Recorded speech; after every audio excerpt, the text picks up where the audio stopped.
Trazer aqui, antes da gente abrir a palavra de Deus, já uma primeira provocação, que é o tema de hoje. É possível controlar o que não está no nosso controle? É possível controlar aquilo que não está no nosso controle? Talvez a resposta dessa pergunta está embutida na própria pergunta.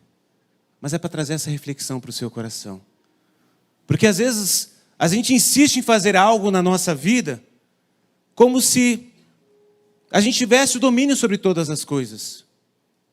E nesta manhã, o Espírito Santo de Deus veio trazer uma palavra ao seu coração. E essa palavra está lá em Jó, capítulo de número 14, versículo de número de 7 a 9. Eu vou pedir perdão para vocês, que eu vou só ficar um pouquinho de costa para vocês, porque ele está muito pequeno, e eu estou nos 40, mas não enxergo ainda, irmão. Então, mas estou conservado. Isso é importante, que nem o pastor Toninho falou aqui. Amém, queridos? Jó 14, 7 a 9. Quem achou, diga amém. Talvez é um dos versículos, irmãos, que talvez mais consolidados e resumidos, mas mais completos do ponto de vista de quem tem a dependência de Deus, de quem está com um sonho frustrado, de quem está decepcionado, de quem não vê a perspectiva sobre um futuro. Que diz assim: para uma árvore, pelo menos, há esperança. Se é cortada, torna a brotar, e seus renovos se vingam. Suas raízes poderão envelhecer no solo, e seu tronco morrer no chão. Ainda assim, com um cheiro de água, ela brotará e dará ramos, como se fosse uma muda plantada. Amém, querido? O que fazer quando se foi a esperança? O que você pode fazer quando aquilo que você tem de expectativa, aquilo quando você olha para o seu futuro e você não enxerga algo que possa mudar o presente? O que fazer quando a perspectiva foi embora? O que fazer quando, porventura, aquilo que você acreditava que seria a mudança na sua vida, de repente, deixa de existir? Seria talvez um fim trágico. Mas para quem tem o Espírito Santo de Deus em seu coração, para quem tem um Deus que trabalha em nosso favor, há esperança. Há esperança. Não existe final de história, mas sim processo de transformação no qual Deus trabalha em cada um de nós. E quando a gente olha a trajetória na Bíblia, nós observamos inúmeras pessoas que talvez passaram e passam, na verdade, como você talvez esteja passando nessa manhã. Como talvez pessoas que passaram coisas, que talvez com sentimentos que hoje você vê nessa igreja, sentindo tudo isso. E a primeira pessoa que eu quero trazer aqui para vocês é essa mulher, a viúva de Sarepta, que momentos antes de fazer o que seria seu último bolo da sua vida, ela encontrou o profeta. Talvez a gente lê, irmão, algumas passagens na Bíblia e olha só o milagre. Mas imagina você, mulher, que perdeu seu marido porque ela era viúva. O marido que talvez trazia não só o sustento dentro da casa, mas também trazia ali provisão, palavras de consolo, trazia provisão, trazia uma série de coisas que... E aquela mulher já não tinha aquela expectativa de que algo novo poderia acontecer. E essa mulher foi ali, pegar a lenha para fazer sua última refeição com seu filho. E se ela tivesse um filho, certamente aquele filho era uma criança e não era um adulto, porque senão o próprio filho poderia ajudá-la nesse processo ali de restauração financeira, inclusive.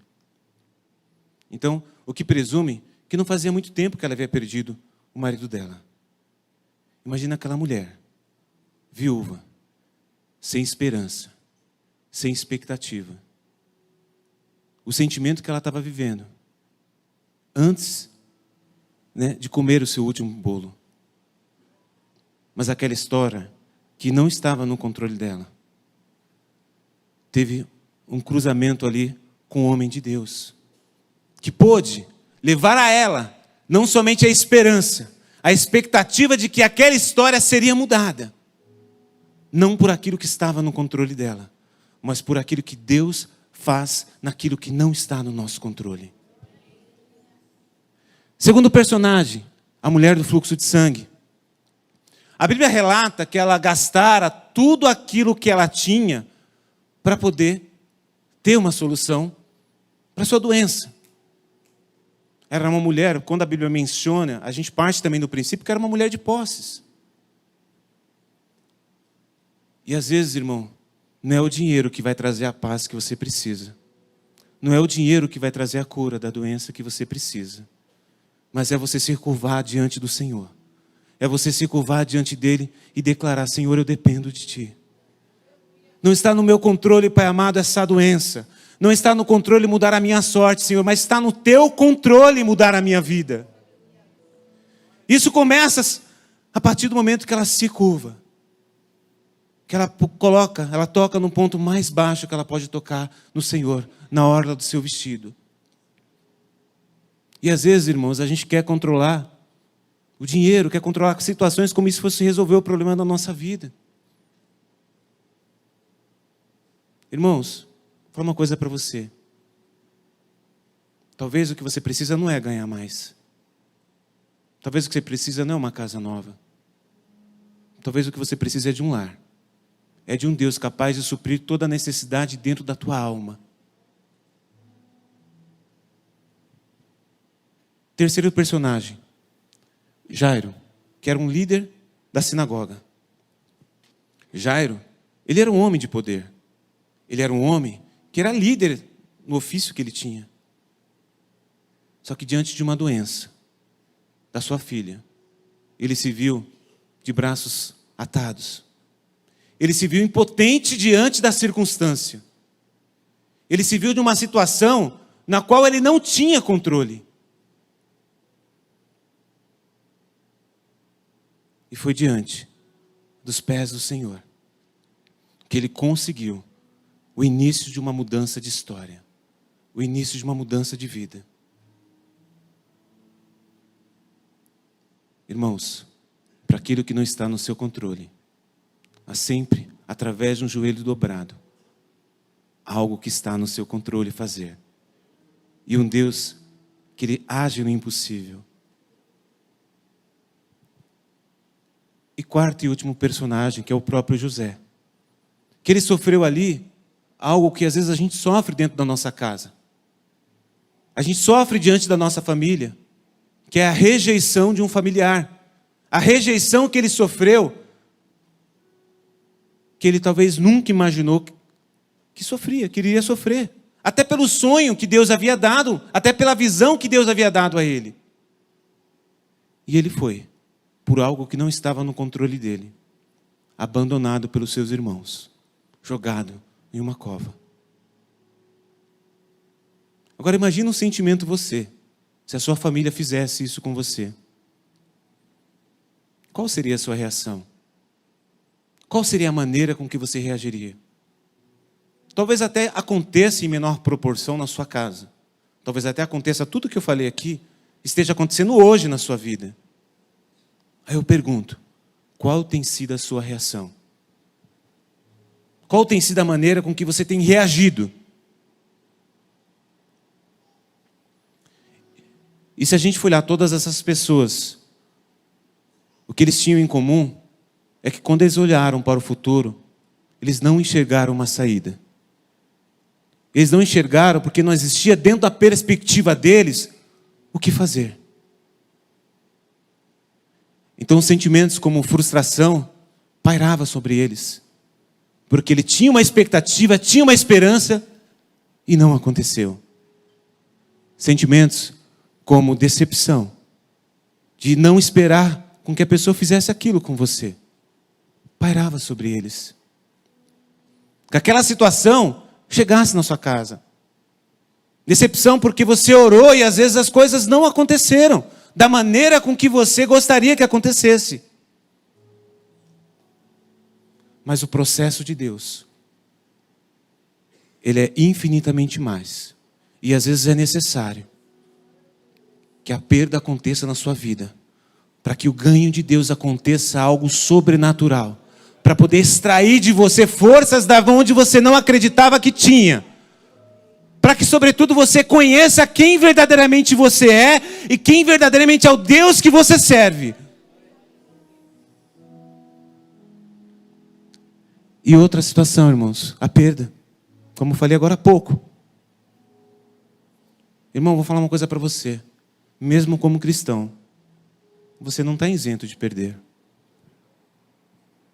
O fato de você ser cristão não está isento de fazer você ter perdas. Perdas financeiras, alguém bater no seu carro, acontecer uma situação de que não está no seu controle. A grande diferença de um cristão é a maneira com que ele reage a tudo isso. É a maneira com que ele fala: Deus, e agora? Como eu vou agir? Outro sentimento que pairou ali é a incapacidade. Irmãos, às vezes a gente quer ser super-herói. E de fato, Deus nos torna ali pessoas que fazem coisas, humanamente falando, sobrenaturais. Mas eu quero dizer uma coisa para o seu alívio ou para o seu desespero. Você tem limite. Você tem limite. Não adianta abraçar o mundo, abraçar as situações no qual você tem um limite para poder fazer. Agora, o que é fora do limite é o poder da tua oração, não o poder do teu braço. O teu braço pode ter limite, mas o joelho no chão pode fazer você ter algo sobrenatural. Pode atingir o impossível e o ilimitado. E por último, eles perceberam que eles não tinham controle. Que tudo aquilo não estava no controle deles. Assim como que muitas coisas hoje que acontecem na nossa vida não está no nosso controle.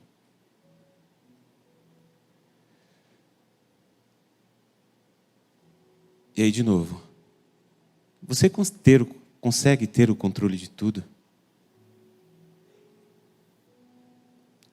A Bíblia é tão maravilhosa, irmãos, que olha que esse salmo fala para nós. Salmos 46, 10. Aquietai-vos e sabeis que eu sou o Senhor. Aquietai-vos e sabei que eu sou Deus. Aquieta o teu coração, aquieta a tua alma. Pare de sofrer por aquilo que não está no controle. Passe a confiar naquilo que está no controle de Deus.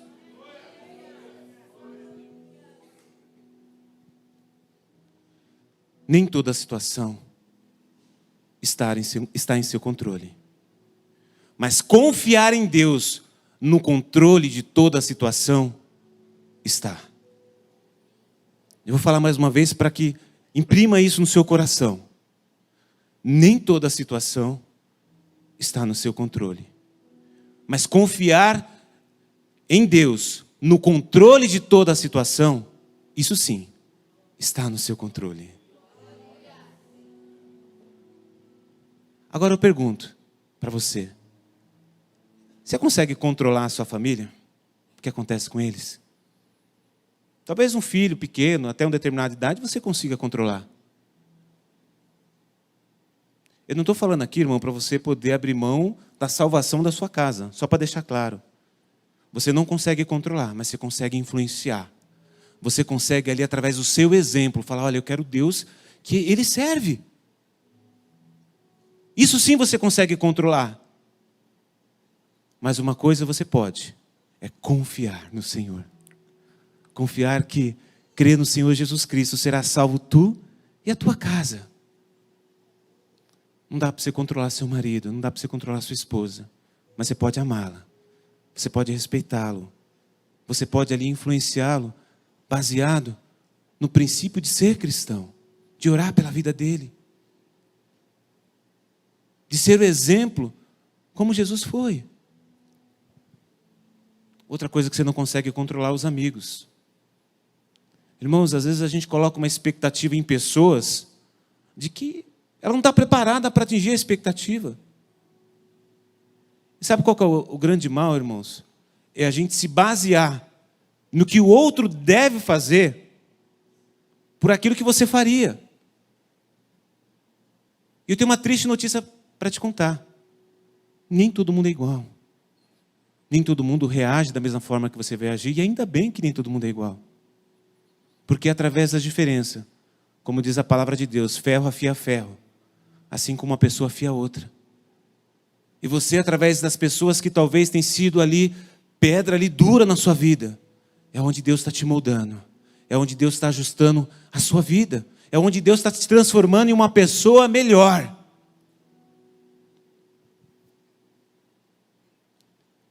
E no trabalho? É possível você controlar o seu chefe para dar aumento? Ou até mesmo o trabalho que você tem recebido? Mas uma coisa está no seu controle: o merecimento. Fazer por merecer. Eu lembro que semana passada o pastor Toninho citou o exemplo, acho que foi do Pedro, né? Que ele quer entrar no ramo de tecnologia. Era isso, pastor? E ele está se preparando para isso. Está no controle do Pedro fazer com que uma empresa contrate ele? Mas está no controle dele ser merecedor disso. Está no controle dele se especializar, fazer o melhor. Fazer por onde? E às vezes a gente tem fixado e se frustrado por aquilo que não está no nosso controle. E aquilo que está no nosso controle a gente não faz. Sexta-feira, eu estava fazendo uma palestra de finanças na igreja do Taquaral. E ali eu abri para perguntas, e uma das perguntas foi uma pessoa que falou que estava 2 anos desempregada. E ela falando, e eu voltei a trabalhar agora, só que eu tenho, né, naquela situação, e ela perguntou, eu estou 2 anos desempregado, na verdade, isso aí foi outra pessoa que eu estou confundindo, mas ela falou, 2 anos desempregados, o que eu faço? Porque eu não consigo arrumar emprego. Aí eu falei para ela assim, se eu fosse entrevistador, pastor, e como às vezes eu entrevisto pessoas para contratar, a pessoa está desempregada. Sabe o que eu perguntaria para ela? O que você fez nesses 2 anos? Qual curso você se especializou? Qual curso você fez? O que estava no teu controle de fazer e que de fato você fez? O que esses 2 anos te fez uma pessoa melhor? Isso está no teu controle. E não colocar em Deus uma atribuição como milagre. Assim, Deus vai abrir a porta, Deus abre porta. Mas Deus é justo e Ele trabalha em cima de merecimento. Deus, Ele multiplica a semente, Ele não cria a semente. A semente, quem planta é você. E Ele multiplica aquilo que você tem plantado na tua vida. E por último, controle da vida. Irmão,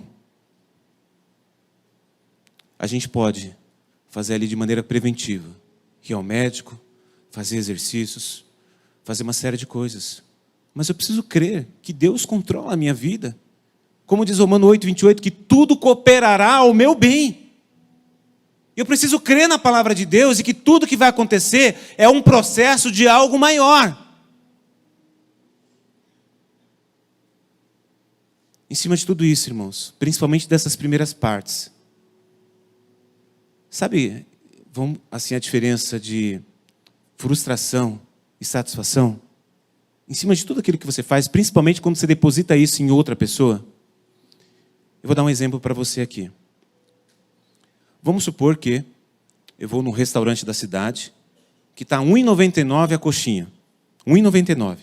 É de Deus ou não é? Amém? Fala, puxa vida. Só que em R$ 1,99, qual a expectativa que você pode ter?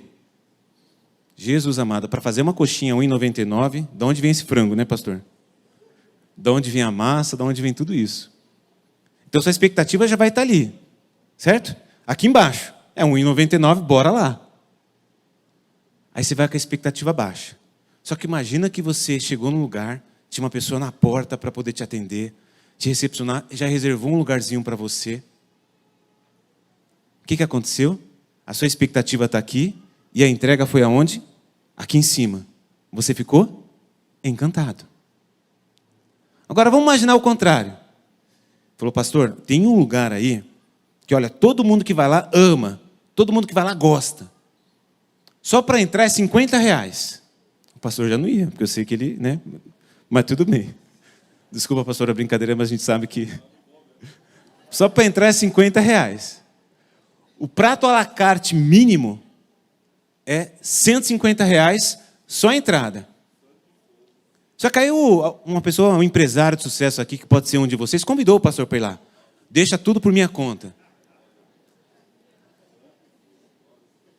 Aí chegou e levou o pastor lá. Aí o pastor foi lá, na porta de entrada chegou e viu que estava todo ocupado, não tinha ninguém para recebê-lo. E a expectativa do pastor estava onde? Lá em cima. E aí chegou, demorou para atender, mas de repente arrumou uma mesa, onde toda hora passava garçom e esbarrava. E aí no final a comida já não era daquele jeito. Como é que vai estar a situação dele? Ele vai estar com a expectativa aqui em cima e a entrega foi aqui embaixo. E sabe o que acontece, irmãos? Às vezes a gente tem depositado expectativas muito altas em pessoas que às vezes não podem nos entregar aquilo. E que é o errado, não é o que a pessoa me entrega, mas sim o quê? A minha expectativa. Porque quando eu alinho a expectativa que eu tenho em relação àquilo que vier, eu falo dos homens, não de Deus, porque Deus, ele surpreende, amém, querido? Só para deixar claro aqui. Deus, ele é infinitamente menor, porque a gente quer às vezes entender Deus com o nosso pensamento, irmão. Imagina, como é que a criação vai entender o pensamento do Criador.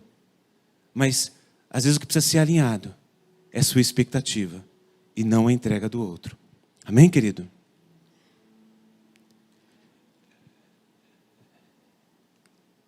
E sabe uma coisa de que às vezes a gente esquece?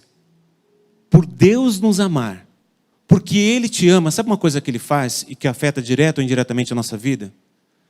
Porque Ele nos ama, Ele nos dá a liberdade. Quando a gente pega lá o livro de Gênesis 2, 15 a 17, que é os primeiros livros ali, que primeiras ordenanças que Ele deu ao homem, o Senhor Deus colocou o homem no jardim do Éden para cuidar dele e cultivá-lo. E o Senhor deu ordem ao homem: coma livremente de qualquer árvore do jardim, mas não coma da árvore do conhecimento do bem e do mal, porque no dia em que comer, certamente você morrerá.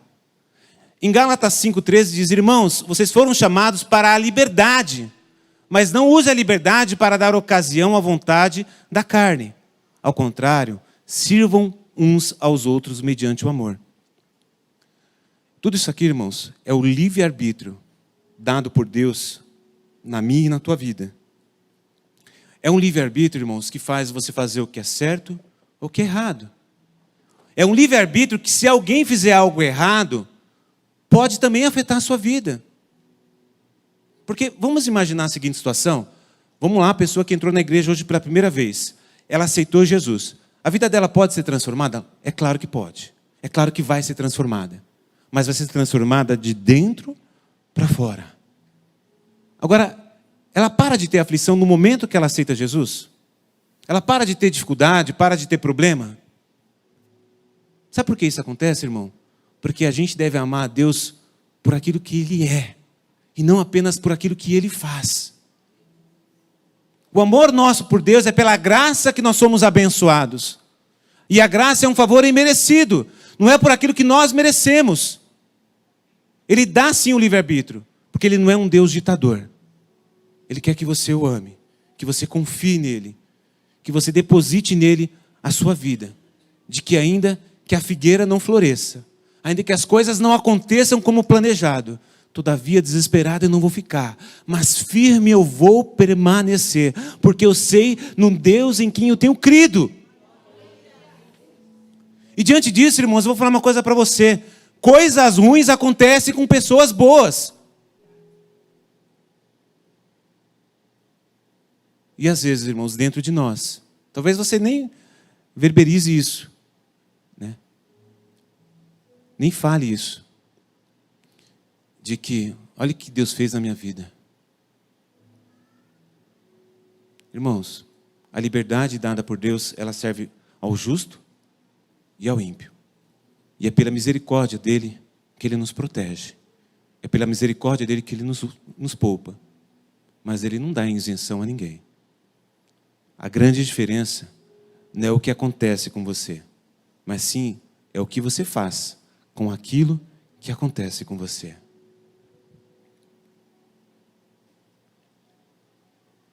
E todos nós estamos sujeitos a aflições, irmãos. E quando a gente pega ali algumas chaves bíblicas que eu quero trazer aqui, Romanos 5, 3, 4 diz: e não somente isso, mas também nos gloriamos nas tribulações, sabendo que a tribulações produz paciência, e a paciência experiência, e a experiência esperança. Não é através de situações boas que você muda, mas é através do estreito, é através da dificuldade, que Deus é capaz de transformar você em uma pessoa melhor. E isso sim dá esperança. Como diz em Lamentações 3, 21, fala que a gente deve trazer à memória o que pode nos trazer esperança. E sabe o que acontece? Às vezes a gente tem memória curta. Porque a gente já passou por situações parecidas. E Deus abençoou. Deus mudou, Deus honrou. Só que a gente pensa que vai aparecer tudo de novo e a gente não vai superar. O nosso Deus é o mesmo ontem, é o mesmo hoje, e é o mesmo eternamente. Outra chave, irmão, 2 Coríntios 12, 9. Mas ele me disse: a minha graça é suficiente a você, pois o meu poder se aperfeiçoa na sua fraqueza. Portanto, eu me gloriarei ainda mais alegremente em minhas fraquezas, para que o poder de Cristo repouse em mim. Irmão, aquelas pessoas que se prostraram diante de Jesus, que é a mulher do fluxo de sangue, e o próprio Jairo, foi no momento de fraqueza que ele pôde ver a incapacidade dele. Mas não somente isso, foi no momento de fraqueza que eles puderam enxergar a grandeza de Jesus. E esse poder que se aperfeiçoa na sua fraqueza, na minha fraqueza, é de um Cristo que está aqui nesta manhã para dizer para você de que este não é o limite da sua história, de que ainda que você não veja um futuro, Ele é aquele que transforma, Ele é aquele que muda e sobretudo é aquele que faz você entrar num novo patamar, porque quanto mais alto você estiver no novo patamar, mais coisas você consegue enxergar. Mais uma chave para você, irmão. Por isso, não desanimamos. Embora exteriormente sejamos desgastar-nos, interiormente estamos sendo renovados dia após dia. Pois os nossos sofrimentos leves e momentâneos estão produzindo para nós uma glória eterna que pesa mais do que todos eles. Não é a situação que vai te paralisar, irmão, mas é o dia a dia na presença do Senhor que vai te conduzir a uma glória eterna, que vai conduzir em crer em um novo amanhã. Que o choro pode durar uma noite, mas de manhã é a alegria que vem. Para cada uma noite escura há um sol que nasce, para brilhantar, para trazer um novo amanhã e uma perspectiva de que tudo pode mudar. E é nessa promessa que eu preciso acreditar, que você precisa acreditar. E aqui por último, e disse-lhe Jesus: e disse essas coisas para que em mim tenhais paz. Neste mundo você terá aflição, contudo tenham ânimo, eu venci o mundo. Eu não sei se você tem dimensão o que foi para Jesus vencer o mundo. Lá no Getsemane, talvez ali tenha uma situação de Jesus como homem, do sofrimento que ele tinha. Que entre passar por toda a dor que ele passou, por todo o sofrimento que ele passou, que sabia, porque ele é onisciente, ele sabia da missão e de tudo aquilo que iria acontecer com ele. Por amor a você, ele decidiu passar por aquilo, mesmo tendo o poder da escolha. E sabe por que ele decidiu passar por aquilo? Para se cumprisse a palavra de Isaías. Ele tomou sobre si todas as minhas dores, todas as minhas angústias e todas as minhas aflições na cruz do Calvário, para que eu não ficasse como aflito, mas para que através do sacrifício de Jesus, eu pudesse ter esperança, porque Ele venceu a minha morte, Ele venceu a minha dor.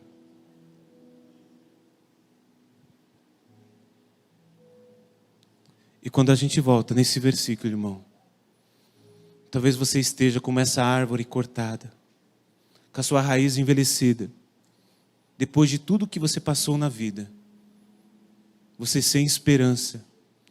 Eu já queria chamar aqui o Ministério de Louvor, por favor.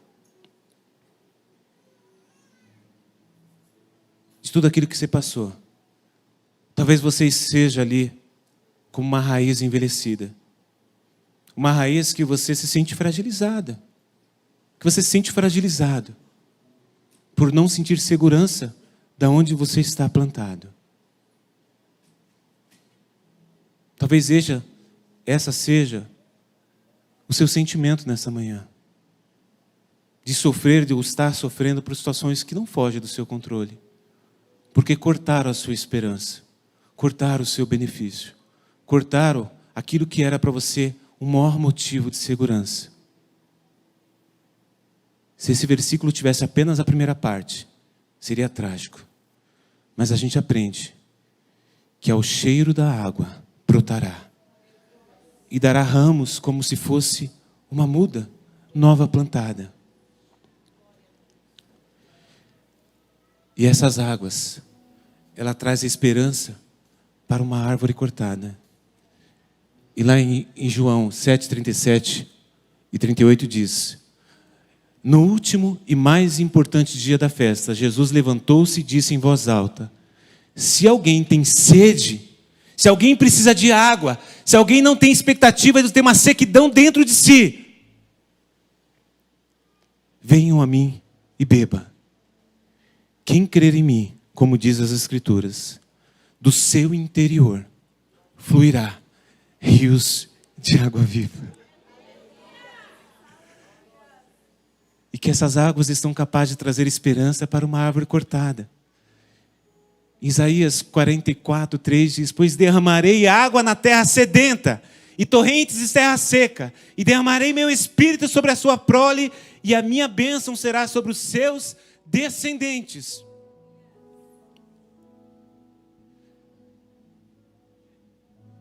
E que essas águas são capazes de trazer esperança, porque, assim como que ele disse para aquela mulher, que estava ali, já com 5 maridos, porque ela achava que isso ia trazer esperança para ela.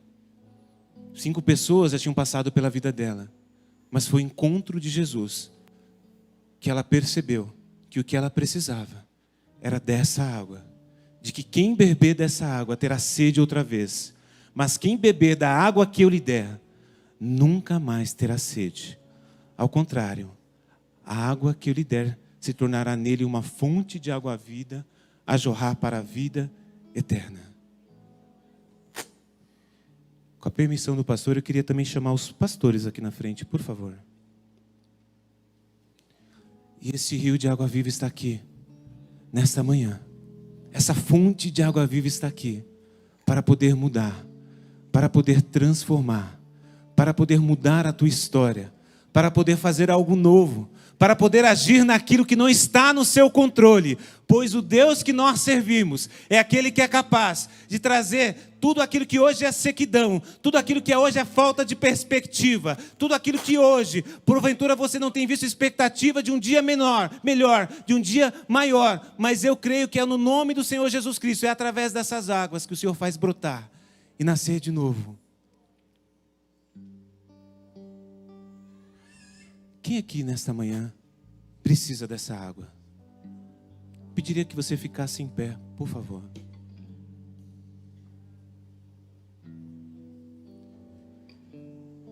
E eu já quero aqui passar a palavra para o pastor, para que ele nos conduza aqui nessa oração. Vou descer também para